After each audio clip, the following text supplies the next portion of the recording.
De acordo com a Lei de Diretrizes e Bases, a LDB, o ensino religioso é facultativo e não obrigatório. E a LDB veda qualquer tipo de proselitismo. Mas a maioria das escolas no Brasil incluem o ensino religioso na grade curricular. No nosso bate-papo educacional de hoje, vamos falar sobre o ensino religioso na educação. E para falar sobre esse assunto, convidamos o educador e especialista em ciências da religião, Marcelo de Oliveira. Seja muito bem-vindo ao Conhecer e Aprender. Obrigado, Márcio, pelo convite. Olá, pessoal de casa. E é sempre importante falar sobre a questão religiosa, ainda mais nos tempos de hoje, em que muita gente fala que religião é coisa do passado, né? A LDB que você citou, esse ano completa 20 anos, né, de 1996. E esse é o artigo 33, que está bem no começo da lei. E nos traz um questionamento muito grande quando trata da questão do proselitismo. E essa é a grande dificuldade hoje. Não ser proselitista, não defender uma única bandeira, mas olhar para a religião como um todo. Como diz a própria expressão, religião, aquilo que te liga ao sagrado, que te liga a Deus. E como aplicar, então, Marcelo, o ensino religioso sem ferir, de alguma forma, a própria legislação? Ela toda, em todos os seus pontos, ela é muito clara, né? Ela não é complicada de se entender, né? Você pode olhar a religião no sentido do fenômeno religioso, seja o estudo de uma religião específica, e nós temos aí diversas, entre as 5 grandes, e também tem outros segmentos religiosos, que você pode trabalhar dessa forma, olhando os fundamentos básicos, no sentido do amor ao próximo, ou na postura do ser humano nas diversas situações da vida, e questões mais gerais, né? Por exemplo, a questão da Declaração Universal dos Direitos Humanos. Quando você trabalha isso, você trabalha pontos específicos de cada religião. Afinal, uma religião que não preza pela pessoa precisa ser questionada. Agora, considerando que a escola é um espaço laico, como é que a escola lida com a diversidade, né, no grupo de alunos que tem vários tipos de conceitos de fé e de religião?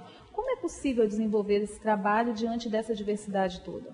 Esse é um ponto muito interessante. Hoje em dia, se nós pegarmos, seja na rede pública ou na rede privada, nós não temos um único segmento religioso, isso já há algum tempo.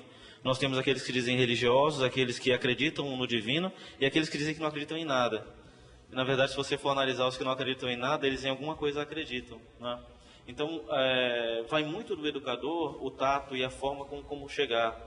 Perguntar o que pensa sobre o ensino religioso, ouvir primeiro, né? Nós temos o hábito às vezes de falar muito e ouvir pouco, nós educadores também.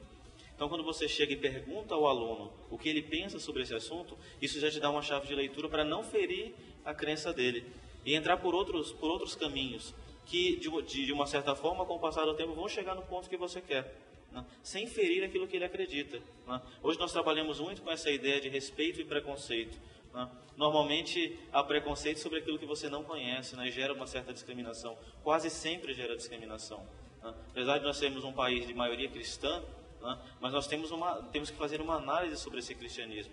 Hoje nós não somos mais a maioria católica, mas a maioria se diz cristã. Boa parte diz acreditar em Deus, mas não frequenta cultos como era antigamente, seja missa ou culto ligado à igreja evangélica. Professor, nós temos o criacionismo e o evolucionismo. Considerando que a escola trabalha sob o ponto de vista científico, como trabalhar essas duas vertentes sem ferir um ou outro? Você lembra daquela palavrinha que nós falamos no início, o proselitismo? Sim. Ela precisa ser lembrada a cada momento, porque nós corremos o risco de puxar para o nosso lado, seja ele da crença ou da falta dela, né? Quando nós falamos evolucionismo versus criacionismo ou vice-versa, nós podemos olhar esses dois pontos com um olhar de pesquisador, né? Gerando debate, gerando questionamentos. Nós temos que diferenciar debates e discussões sem sentido. O educador ele precisa ter esse tato na sala de aula, porque ele pode gerar um combate que dure muito tempo e não chegue a um denominador comum. Mesmo sendo coerente naquilo que ele fala, ele também pode não chegar a um denominador comum, né? Então nós não estamos dizendo que o criacionismo é melhor que o evolucionismo ou vice-versa. Só que quando nós falamos do criacionismo em determinados pontos, nós chegamos a uma questão que é complicada de se analisar, que é a fé. A fé ela não passa por parâmetros de análise científica, né? Passa pelo respeito. Então é interessante você pegar um grupo de alunos e dizer: você vai defender tal ponto e você vai defender tal ponto. Uma experiência que vivemos na escola há 2 anos foi fazer esse debate numa sala de aula do 9º ano, só que de uma forma diferente, né? Eu perguntava: quem quer defender tal ponto? Aí um grupo levantou a mão, criacionismo, e o outro, o evolucionismo. Eu disse, vocês conhecem o vice-versa? Então, quem defendia o criacionismo, naquele trabalho foi obrigado a defender o contrário. E teve que analisar os pontos, entender cada ponto. Em determinada parte do trabalho, alguns vieram dizer que, em alguns momentos, eles até se completam. Não há que haver uma discussão, mas uma análise. Não vamos tratar do que é certo e o que é errado, né? Porque alguém que defende o criacionismo pode chegar e dizer que esse criacionismo passou por um processo de evolução. E aquele que defende o evolucionismo lá de Charles Darwin pode dizer que esse evolucionismo também passou por um processo de criação. Não estamos falando de um Deus ou de uma divindade que cria, mas há um início, né? Quem falava do Big Bang há 20 anos, às vezes não se atentava a essa questão. A explosão foi um início, foi uma criação, né? Então a questão é fomentar a discussão. Quando nós fomentamos debate, nós geramos conhecimento, seja ele religioso ou não. Perfeito. Professor, nós temos muito assunto mesmo para tratar sobre essa questão, porque é extremamente válido até nós entendermos como se dá esse processo. Tanto o pai quanto o professor precisam entender esse processo para que isso também não se torne uma bandeira que se levanta para esta ou aquela religião. Estamos de volta e vamos continuar nossa entrevista sobre o tema religião na educação. E o nosso entrevistado de hoje é especialista em ciências da religião, Marcelo de Oliveira, e nós estávamos conversando sobre esse tema que é tão interessante. Mas existe uma questão também que é importante até esclarecer para os pais. Muitas vezes os pais matriculam suas crianças em escolas que são ditas confessionais. Isso dá o direito de a escola poder colocar e pregar ali a sua doutrina, a doutrina da igreja fundadora dessa escola, ou isso de fato não é permitido? Tudo bem. Nas escolas confessionais, e aqui em Manaus nós temos pelo menos 6 dessas escolas, elas vieram de um carisma de um estilo que normalmente vem de um fundador, independente do segmento religioso, seja católico, protestante ou outro segmento, né? Mas a escola não pode nem deve usar esse carisma como forma de doutrinar, né? Ela tem um estilo, mas ela não pode usar como forma de doutrinar ou mesmo de bitolar, né, o seu educando, de forma alguma. Ela tem que ensinar. Se ela tem um ensino religioso no seu como componente curricular, é importante que o pai olhe como é esse ensino religioso na escola, né? Quantas aulas, como acontece, né? Se ele acontece como forma de debate, como forma de discussão, trazendo temas atuais, questões atuais, conflitos atuais ou mesmo conflitos de outrora, isso é válido, é muito importante. Uma vez eu ouvi de um aluno que dizia o seguinte: professor, a impressão que eu tenho é que a gente filosofa mais no ensino religioso do que na própria filosofia. Claro que a gente foi discutindo e foi colocando os pontos nesse sentido, né? Mas sobre esse aspecto eu gosto muito da figura de René Descartes, um filósofo francês, que escreveu muito e ele trabalhava com o método da dúvida, né? Ele colocava algumas coisas sob o patamar da dúvida. E num texto chamado As 10 Provas para a Existência de Deus, que hoje em dia já está superado, ele trabalha essa questão, né? Trocando em miúdos, o que ele vai dizer? Que se eu não coloco em dúvida aquilo que eu acredito, eu nunca vou saber realmente no que eu acredito, né? Então, eu sei que nós estamos hoje numa sociedade um tanto quanto incrédula, mas ao mesmo tempo nós temos jovens que buscam o seu ser religioso. Nós precisamos usar isso a nosso favor no sentido de formar uma pessoa completa. Um ser religioso que busca algo, que busca sentido para a vida, seja a religião que for, né? Usar o termo da palavra religião, religar, é aquilo que me liga, que me religa ao sagrado. Agora, como eu chamo esse sagrado, aí é uma questão que vai muito de cada um e a gente tem que respeitar, né? Mas o pai precisa ler o que diz o contrato da escola, seja ela particular, o que diz as diretrizes da escola pública quando trata do ensino religioso, né? Porque se o ensino religioso ele se torna catequese, ele foge daquilo que se propõe. Não estamos diminuindo a importância da catequese, jamais. Mas nesse sentido é ensino religioso, é pesquisa, é análise, é colocar sobre o patamar da dúvida. E hoje quando nós vemos o conceito de família, nós percebemos o quanto as famílias elas deixaram um pouco de lado a questão de pregar às suas crianças, aos seus filhos, conceitos e valores que são fundamentais para a vivência com o outro, né, para viver em comunidade, enfim. Mas esse distanciamento da família, da religião, ela pode estar gerando o que algumas pesquisas apontam, que o número de ateus entre jovens tem crescido absurdamente ou não? E isso pode dificultar ainda mais o trabalho do ensino religioso na escola? Sim, eu posso responder a partir de uma experiência própria, né? Na instituição a instituição que eu faço parte, lá eu cuido de um setor chamado Serviço de Animação Pastoral, né? Além do departamento de ensino religioso. E muitos perguntam, professor, eu posso participar da pastoral, mas eu sou ateu, posso participar? Eu digo, claro, venha participar. Nós temos um grupo que se diz sem religião, alguns que não acreditam em Deus, né? Só que lá nós procuramos trabalhar um tripé, né? Família, aluno e escola, né? Hoje em dia a família, eu não gosto muito da palavra crise, mas ela passa no mínimo por uma reflexão interessante. As bases de ontem são diferentes das de hoje, né? Não que ontem seja melhor, ou que hoje é melhor, ou que amanhã vai ser melhor, ou vice-versa, mas antigamente havia uma base, seja ela religiosa ou humana. Hoje em dia essa base está sofrendo com problemas, né? Então essa base antiga, ela dava parâmetros para as crianças, né? Hoje não, né?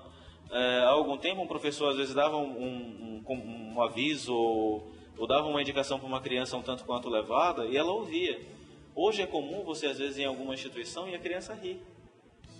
Por quê? Porque falta aquela base, falta a base familiar, né?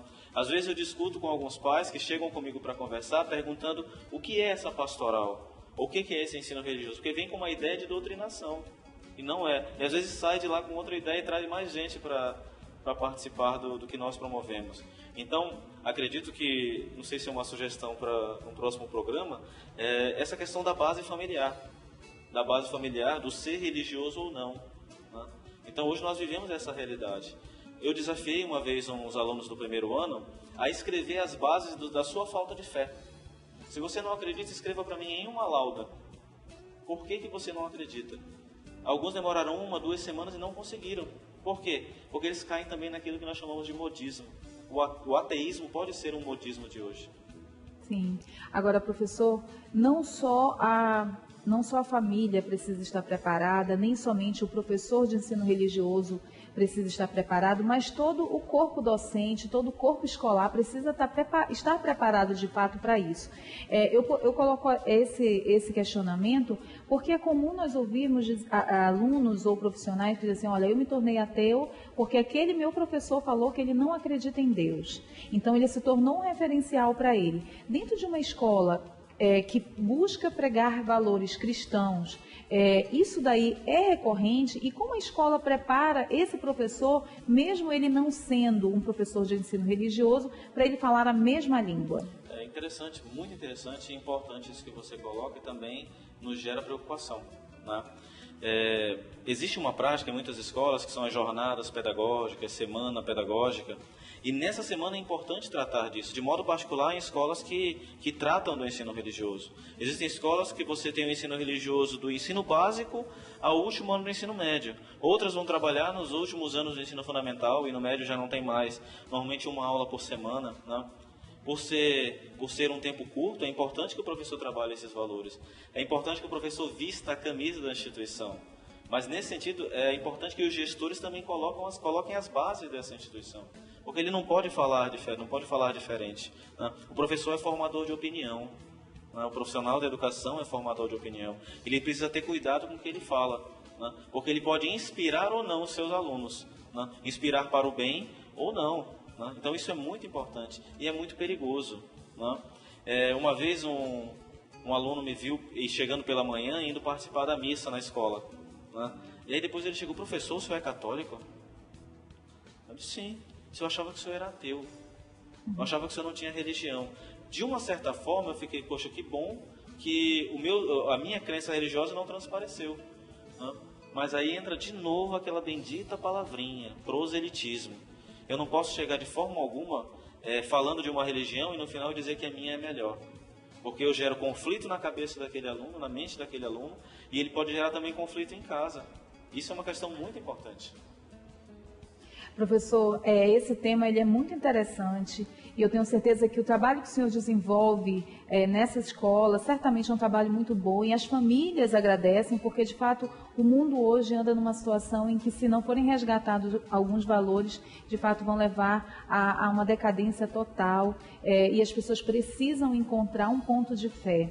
Seja ela qual for, mas precisa ter um ponto de fé, precisa buscar e se apoiar nisso, até para que as situações da vida não acabem levando as pessoas a surtarem diante dessa confusão que está o mundo atual. Eu quero agradecer a sua participação, muito bom. A sua participação foi muito boa, certamente contribuiu muito com o conhecimento dos nossos telespectadores, mas aqui também esse bate-papo informal muito gostoso, e também dizer para o senhor que eu desejo que o seu trabalho seja percebido de forma especial, não só por esses pais e esses alunos, mas por toda a comunidade, né? Muito obrigada, viu, professor? Nada, obrigado pelo convite, né? Obrigado por esse espaço, é sempre importante refletirmos sobre essas questões. E eu deixo uma última reflexão. Uma vez eu ouvi de um estudante a expressão "eu perdi a fé". E aí eu lembrei o que me dizia um mestre que eu tive na especialização: não se perde o que não se tem.